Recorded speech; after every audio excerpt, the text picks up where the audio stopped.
The Very Serious Crafts podcast is on Patreon.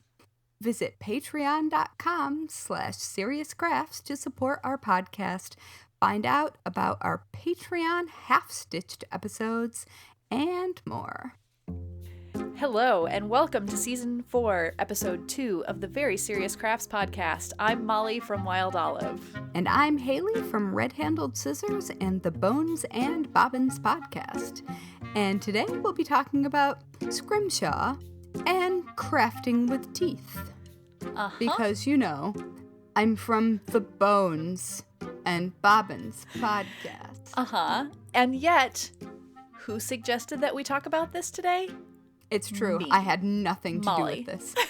Yes.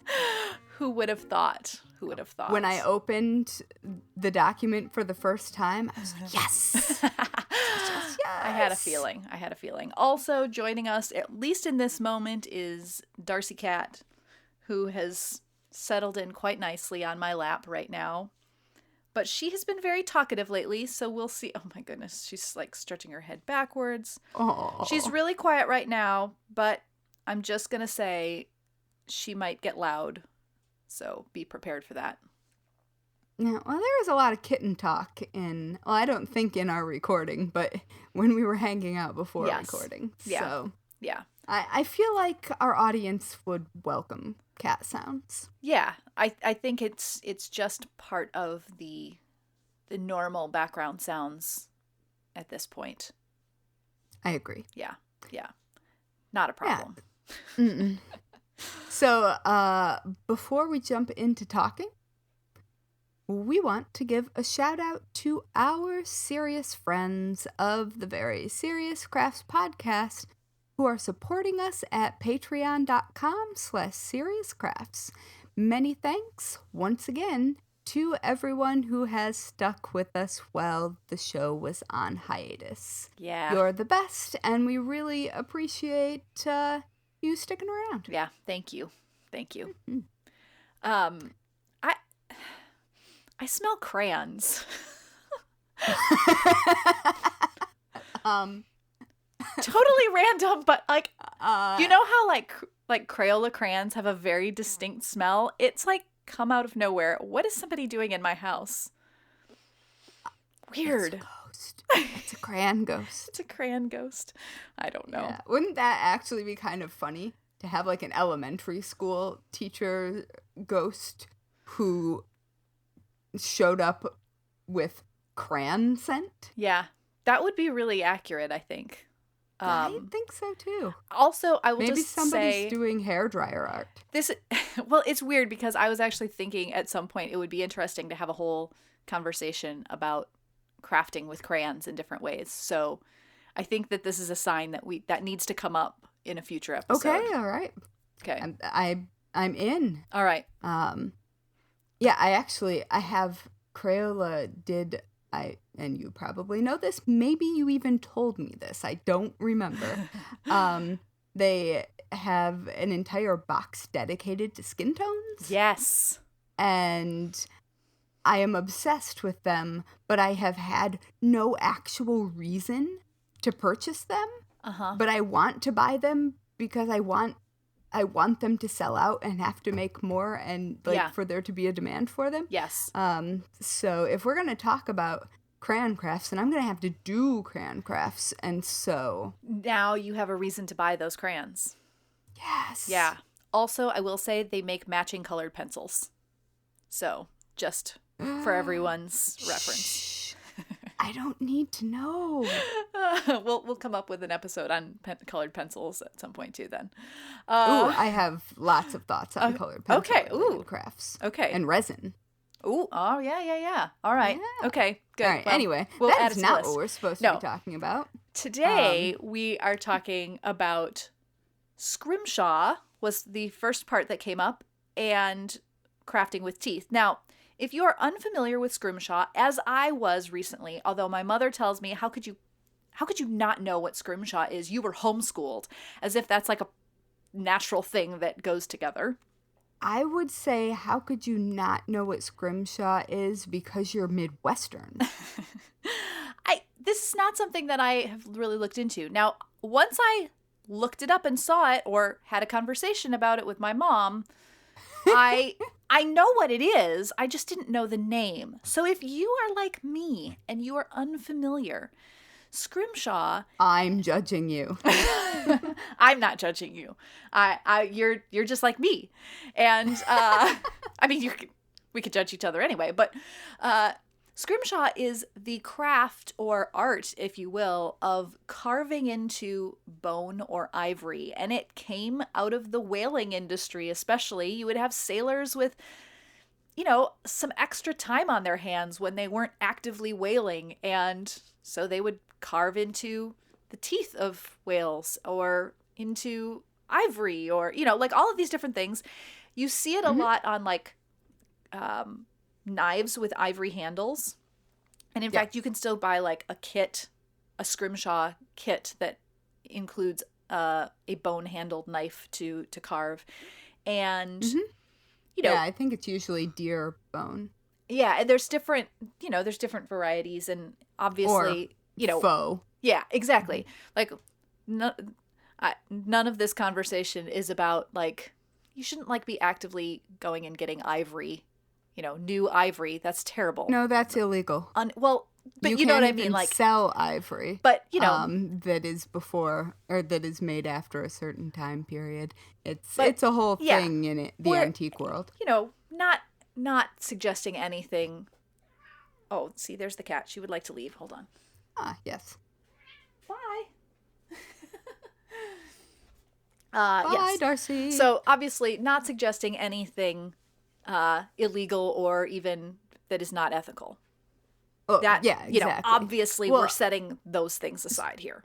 And I don't think that scrimshaw was, like, in the maritime context. Like, the reason that I know a lot about scrimshaw is I lived on Mackinac Island. There you go. And a lot of different places had some extremely large and ornate pieces. Wow. And, like, really big and really detailed, like, carvings of ships and things like that. And so, like, most of the time, these were either found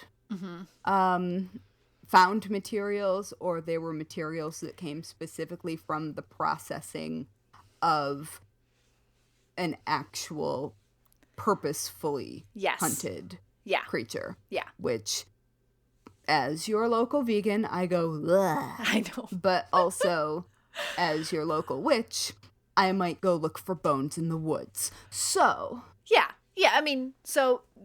Yeah, just wanted to, like, make that clarification up front in the conversation. But nobody kill anything or buy anything illegal. Right, exactly that.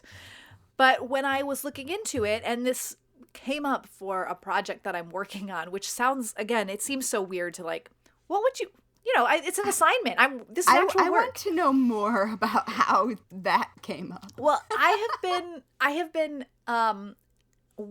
for like the last year or so, I've been working on projects for an online learning forum that they have a theme each month. And so they give me the theme and I come up with something along those lines. And the theme this coming, month that I'm working on stuff for is whales, Moby Dick, water things that go on, like a maelstrom, not the ride at Disney World, but the former ride at Disney World. So interesting thing. And so I was, brainstorming ideas, and my mom said, oh, well, you should just do scrimshaw.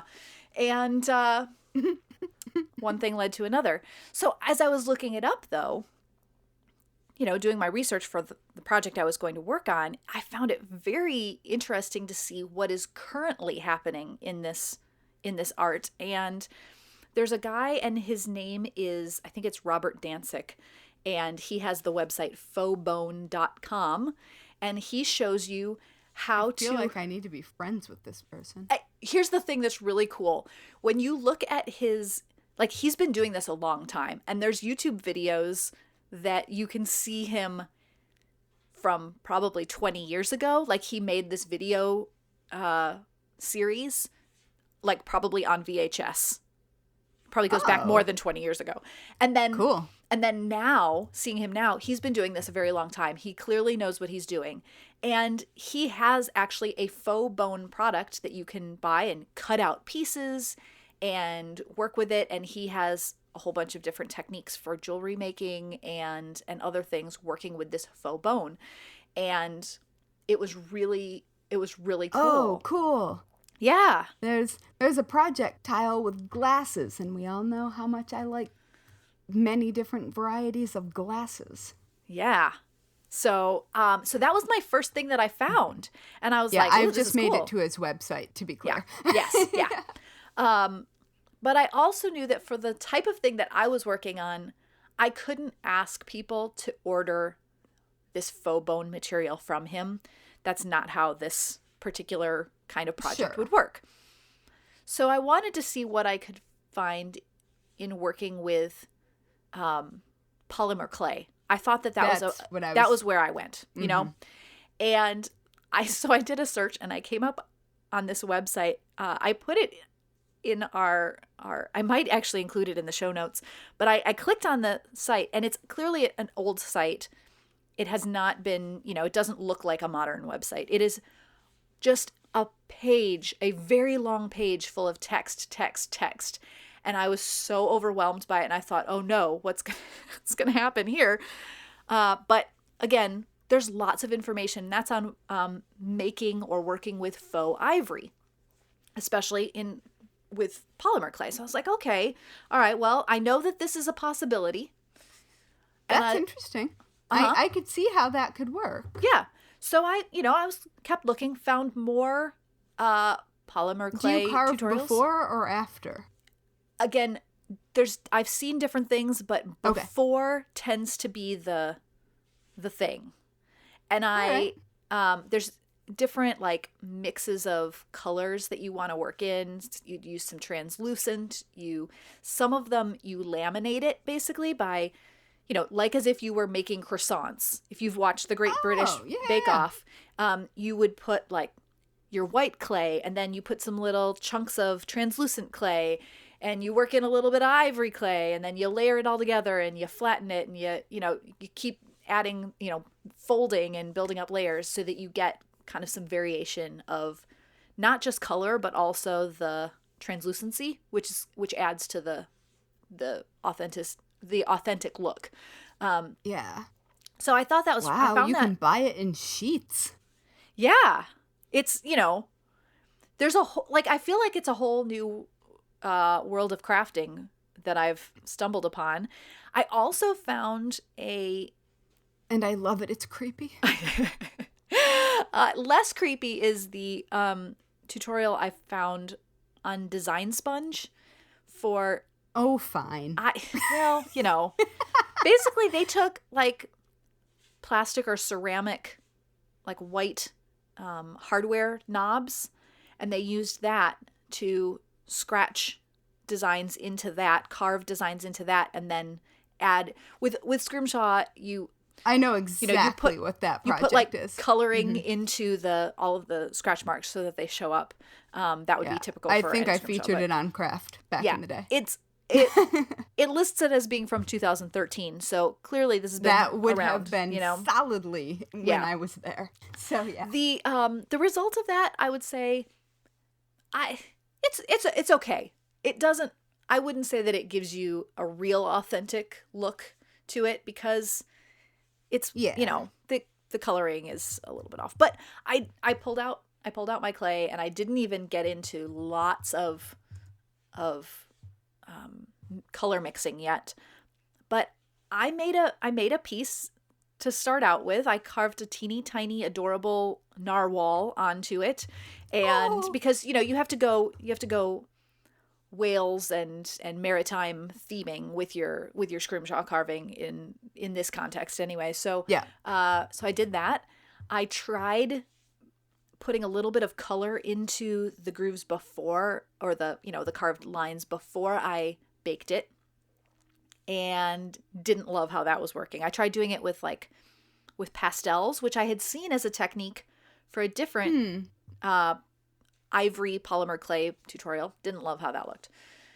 Went ahead. Oh, also used tips though that Robert Dancic shared for, aging the faux bone stuff that he used, and it worked really, really well, even on the clay. Baked my piece, and then I rubbed just some watered down black-brown paint into the lines and wiped stuff down. I'll tell you what, this was like for just give this a shot in the dark and see how this version comes out. I just got rid of all that paint. Oh, I bet you could find something else that would work. Well, okay, yes. Yeah. But it was really, it came out really well for just a quick try at it. So who knew? Who knew?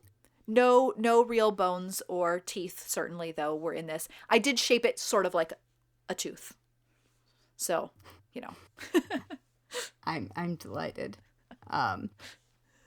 Teeth crafting has weirdly come up a lot in my life recently. For several reasons, some of which are obvious and some of which may not necessarily be. The obvious being that I'm creepy.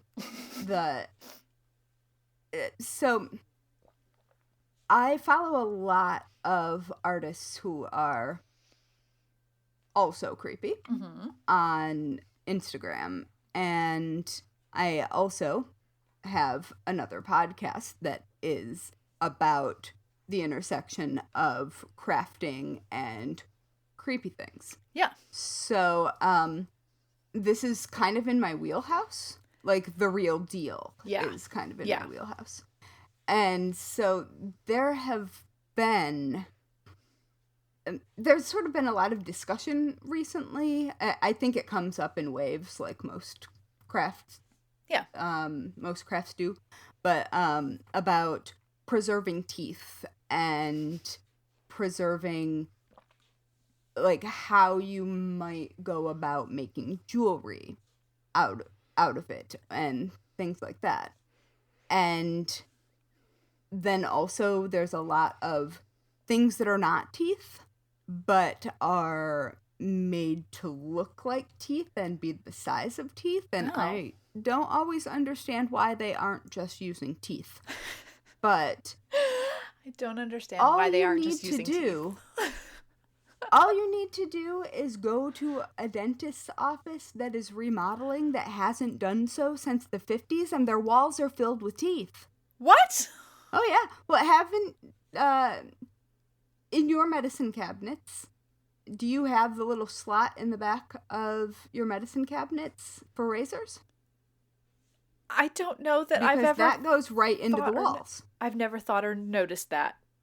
Well, in old medicine cabinets, there's a little slot in the back, and it's for getting rid of razors. And so when people remodel old homes, they'll find walls filled with razor blades. Okay. Which isn't, like, it makes total sense when you understand what was happening. I don't know that I would have chosen to put them directly into the wall. Yeah. Whatever. Yeah. But similarly, getting rid of teeth, it was not uncommon to have a slot in the wall and just, like, to get rid of them. Okay. Yeah, so that is a thing that happens. Probably don't go knock on your local dentist's office and be like, hey, are your walls filled with teeth? Okay, but the next time that I'm in for a dental appointment, I'm going to have to, I mean, you always have to figure out things to talk about when they have their hands in your mouth, so. Yes. Well, I mean, do ask. Unfortunately, my dentist's office is much newer than that. Mine is in an old house, so I don't think. Oh, then you've got razor blades and teeth. They haven't been there a super long time, though, so I'm going to guess that they just have the razor blades. Yeah. All right, so moving along to actual teeth and crafting. teeth have long been used as memorial jewelry or memento mori. Sure. And not dissimilarly to hair. And sometimes it's made into fine jewelry. It's also polishable and carvable. So there are some contemporary artists. Let me see if I can find the woman that I was talking about, or that I was thinking about. So there's a woman who is making jewelry out of human teeth as of 2016, because of the lack of availability of legal ivory. And it's a really good substitute for ivory. And this is one of the ways that excessive waste within the meat industry can be dealt with. Because, well, you know, the things. So a designer in Luxembourg called Lucy Majerus is creating a project called Human Ivory. And it was inspired by the excess in animal processing. And she is making very fine jewelry, but out of teeth that have been rounded and polished, so they look kind of like pearls. Oh, and cool. So they're for mementos, but not necessarily remembrances. And so they are current, very interesting, fine jewelry made with teeth. Oh my goodness. Yeah. Do you see it? I just saw it. Okay. Yeah. Wow. So she makes really, really beautiful jewelry. And there are a lot of people who have throughout history made tooth jewelry. Rings, having teeth set in ring settings is pretty common. And a lot of our parents kept our baby teeth. Absolutely. And which nobody thinks is weird, but consider. I still think it's a little weird. That your parents kept tiny discarded bones of yours in a box. I may have actually saved some of my own teeth because we didn't have the whole, there was not this big tooth fairy facade here. It was kind of a thing, but not really. I didn't think they actually went away. So yeah. Yeah. That's too much to keep undercover. Yeah. But my mom definitely has my teeth in a weird container. And so when my kittens were teething, I was like, this feels like an opportunity to do something very creepy and very delightful. So we only found 2 of our kittens' teeth. Usually it's rare that you find them because usually they just eat them accidentally while they're having food and they get some calcium.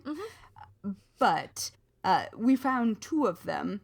And so I went down this rabbit hole about how to, if there were things that needed to be done to preserve them. I don't know what I want to do with them. I don't think I want to make anything outwardly disturbing. I think I would like to make something beautiful, probably jewelry, maybe a brooch, but where the teeth would be incorporated into it, not as shock value. Yeah. And so there are so many more reference areas on the internet for how you preserve human teeth that you aren't trying to put back into your mouth. Because the process would be different if you were trying to put that back into your mouth. And keep your tooth intact. Yeah. Yeah. So there's also, weirdly enough, if you search this, you should maybe be warned that there's an entire movement for preserving baby teeth because they contain stem cells. Oh. And it's a whole thing. I actually did not have time to go down that rabbit hole to know if it was, excuse me, it's scientifically sound. I do not know. But still interesting. You're going to have to scroll past a lot of that. Okay. To get to how to preserve teeth. But there are so many different tutorials about, like, bleaching them and polishing them and sealing them. Yeah. Like, to truly make them, like, heirloom quality materials. Yeah. And, I mean, teeth are teeth. You don't need to do any of that. But teeth do become discolored. And, like, if you want a brilliantly colored piece of art, that is something you can do. And you can also do teeny tiny miniature, like, scrimshaw. That would be amazing. Yeah, so like using a tooth as a bead. Yeah. With that. But my favorite of the tooth related crafts that immediately came to mind when I saw your topic was there is an 18th century piece of ceramic art, because ceramic has long been used as the like the faux ivory of not being able to have like ivory. an alternate material, basically. Yeah. Okay. Yes. Oh wait, no, I'm wrong. This one's actually real ivory. Oh. But there are similar designs to what I'm going to say. Toothworms were at that time period thought to be what caused toothaches. Okay. Because cavities weren't a known thing, so people assumed that there were worms in like a parasite. Yeah. And so there is this tooth-sized, extremely detailed ivory statue of a molar that you can open up. And inside shows the toothworm, and then on the other side there is like the torment of demons in hell. Oh my goodness. And it's very dramatic. But you said and the toothworm is definitely like eating people. Oh, it's a whole thing. Yeah, and you said it's tooth-sized. Yeah. Wow. It's 10.5 centimeters. So wait, maybe a little larger than tooth size. 10.5 centimeters or millimeters? Centimeters. Okay. I think. I don't know. I have not seen it. But it's with roots and stuff. So it's like the full-sized tooth. So wait. I'm looking at that now. Okay, so it's like a hand size. Okay. Statue. Okay. This is all right. This is working for me now. Now it's making sense. Okay. So apparently the idea of the toothworm being the cause of toothache originated in Mesopotamia around 1800 BC. And this sculpture was made in the 18th century in France. Okay. And I will link a picture to it because it's just a really neat, like, historical artwork, but also like of a subject that you wouldn't expect, but that was extremely recognizable and relatable at the time. I find that to be very interesting in itself, and clearly made by a very serious crafter. Oh, too, yeah. So. I mean, and a very, very skilled carver. Yeah. Yeah. But wow. But yeah. Well, so those are my thoughts on teeth. This has been very interesting, and I like it. We make faux teeth to do a craft. We use real teeth to do a craft. It's all good. Yeah. I mean, there are just so many options, but teeth broadly as a material and as a shape are really popular. They're having like an artistic resurgence right now.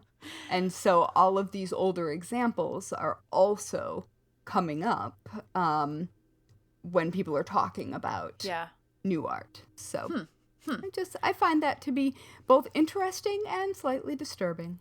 Yes. I feel like there's something to be said about how like crafting makes you smile, but also there's something about like a creepy smile that could come into play with the teeth crafting too. So I don't know, but things to think on.